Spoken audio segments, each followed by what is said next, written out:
ninkan oo lagu magacaabay Dennis Clive ayaa waxaa lagu qabtay garoonka Muqdisho kadib markii isaga oo ka soo degay garoonka Muqdisho la weydiiyay dalku galka ama fiisaha. dowladda ku meel gaarka Soomaaliya ayaa waxay sheegtay in ninkani gacanta ay ku dhigtay isla markaana u dhashay dalka Jamaica haystana dhalashada dalka Ingiriiska kadib markii uu ka soo degay garoonka Aadan Cadde ee magaalada Muqdisho waxaana la weydiiyay dalku galka ama fiisaha waxa uu sheegay inuusan haysan fiiso uuna doonayay in uu u ambabaxo ama uu aado magaalada Kismaayo. General Abdullahi Gafo Maxamuud oo ah taliyaha waaxda socdaalkii jinsiyadaha dowladda ku meel gaarka Soomaaliya ayaa u sheegay saxaafadda in ninkan la qabtay isagoo ka soo degay garoonka Aadan Cadde ee magaalada Muqdisho markii la weydiiyayna uu sheegay inuu u socday magaalada Kismaayo uuna doonayay inuu ku biiro ururka Al-Shabaab. saakay airportka waxa ka soo degay ninkan Ingiriiska ah oo fiisa la'aan dalka yimid fiisa markuu yimid waxaan dhahnaa fiisa waxa soo qaado weysay uu sheegay waa sababta soo qaado waayay gaad u socotaa baan dhahnay wuxuu waxaan u socdaa dadka islaamka ah inaan ka qayb galo mudaharaadyadooda iyo waxaas marka aan calaamad ka muuqdo oo dhagaa u diran yihiin ma nooga muuqanin calaamada islaamka leeyahay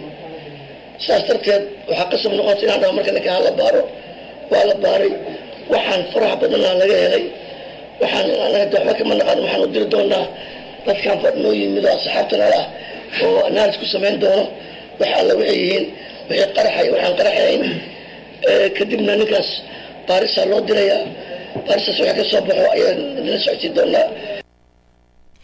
Dennis Clive oo la hadlay warbaahinta ayaa sheegay isna inuu u socday magaalada Kismaayo uuna ka yimid magaalada Nairobi ee dalkaasi Kenya waxa uu sheegay inuu ku sii jeeday magaalada Kismaayo oo ay maamulaan ururka Al-Shabaab waxa uu sheegay in muddo 2 bilood ah uu ku sugnaa magaalada Mombasa ee dalka Kenya halkaasina uu ku soo qaatay wacyigelin ku aadan sidii uga barbar dagaalami lahaa ururka Al-Shabaab. Sunny, just a bit like Nairobi, just sunny, nice, people aren't on some crazy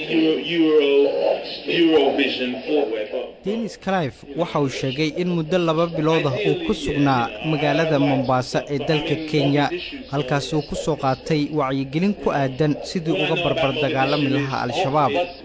waxa uu sheegay hadda markii uu ka soo degay Muqdisho in ujeedkiisu uu ahaa in uu u gudbo magaalada Kismaayo oo ay maamulaan ururka Al-Shabaab